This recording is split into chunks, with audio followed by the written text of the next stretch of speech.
Hi guys, this is Jamaline and welcome to another mini vlog. So for today's video guys, tara at samahan niyo kami mag-celebrate ng Mother's Day namin with the fam. So bali na pag-iisipan nga namin na umalis at mag-celebrate na lang sa labas nitong Mother's Day. Pero syempre bago tayo umalis, eto at nag-surprise muna ako nitong flower Happy bouquet Mother's kay Day! Mama. Thank you! Ang ganda! Ang ganda. Ngayon lang talaga yan siya nakakatanggap ng mga ganyan guys na may mga trabaho na kami. Dati wala talaga siyang natatanggap na ganon. Tapos hindi rin kami masyadong expressive dati. Pero ngayon medyo na-joke-joke na namin, naging expressive na kami, naging malambing na din kami sa kanya. So after nga namin makapag-prepare guys, eto at lumabas na din kami para makapunta na dito kung nasaan si tatay. Bali, naayos niya pala dyan konti yung light at pagkatapos nun guys ay eto at lumarga na ang mga tao.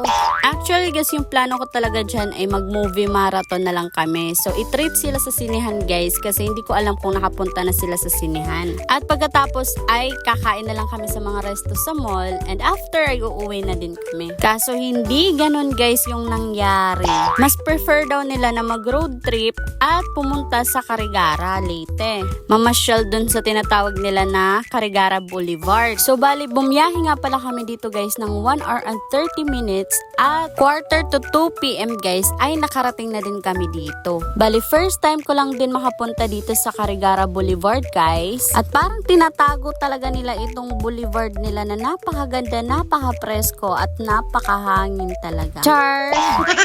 Bali pagdating namin ay kumain kaagad kami kasi hindi pa kami nakapananghalian at sobrang gutom na talaga ang mga taong ini. Buti na nga lang at may nakita kaming chokes to go kaya yun na lang yung binili namin na ulam. At yun na nga guys, pagdating namin dito ay dito na lang din kami sa tricycle kumain. After guys ay nag-relax lang din kami konti dyan, nagpahangin lang din kami guys kasi sobrang ganda talaga sa mata yung tanawin. Tignan nyo naman, napakakalmado ng dagat, napakapayapa ng ulap at napakaganda talaga ng paligid. Well maintained talaga dito guys. Kaya sobrang sarap dito magmuni-muni or di kaya mag-relapse ganun. Bali dito naman guys ay bumili lang kami ng Mango Magic since mainit ang panahon at kailangan talaga ng pampalamig at nag-video lang din dyan yung kapatid ko guys. Maganda sana dito kung umabot pa sa gabi guys kasi makikita talaga yung mga lights nitong boulevard. Kaso nga lang hindi kami pwede magpagabi kasi si tatay lang yung magdadrive at baka hindi niya na makita yung daan kasi sa sobrang dilim. So paano ba yan? Hanggang dito lang muna tayo guys. Thank you for watching. Bye!